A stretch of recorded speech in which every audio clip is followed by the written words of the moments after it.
Be under no doubt, this European capital is fast turning into a battlefield. There are troops on street corners and under bridges. Armoured vehicles constantly crisscross the city, bolstering positions, waiting for the enemy. The Ukrainian military are fighting, but they will struggle to hold on. Tanks, APCs and trucks manoeuvre beneath the road arches.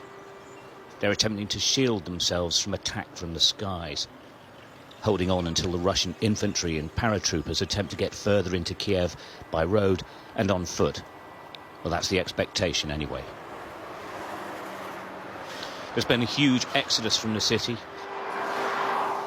Those left behind attempt to thumb lifts, heading west. Others stop passing cars and ask if they're heading their way. More often than not, it's a fruitless hope. The air raid sirens are irregular now. It's scary stuff. With their belongings, they try to hurry off the streets.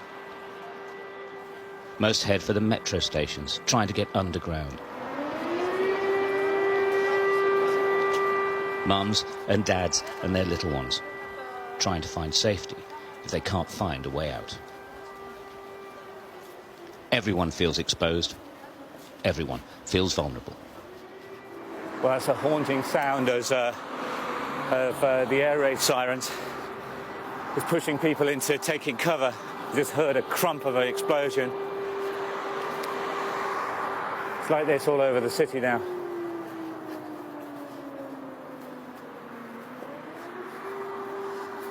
There's APCs up here. Exactly where and when the Russians may attack a new target remains unknown, of course. So there's constant movement. Much of the city is now deserted.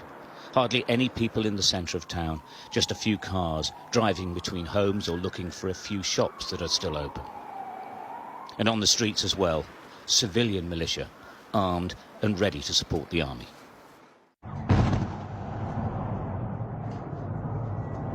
Huge explosions woke everyone in Kiev as the Russian mission continues. Fiery debris falling onto residential buildings below. This is life in Kiev now. The country's president making exactly that point. When bombs fall on Kiev, it happens in Europe, not just in Ukraine. When missiles kill our people, it is the death of Europeans. I demand greater security for Europe, greater protection for Ukraine as part of a democratic world.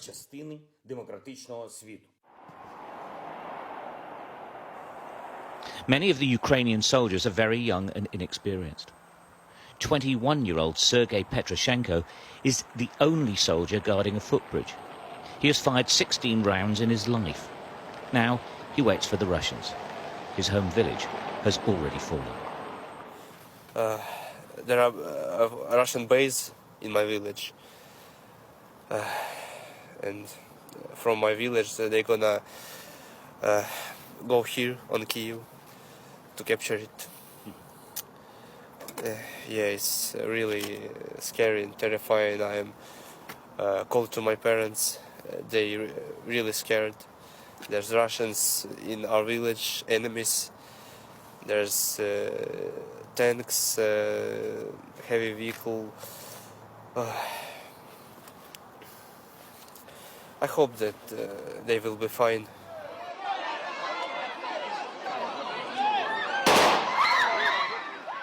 In their thousands, they descended on the central railway station, trying to get seats on any train heading south. Guards firing into the air, trying to maintain order. It rarely works with people already traumatized.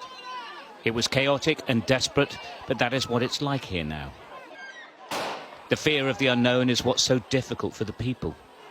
Ukraine is holding its breath, while the world watches on. Stuart Ramsey, Sky News, Kiev.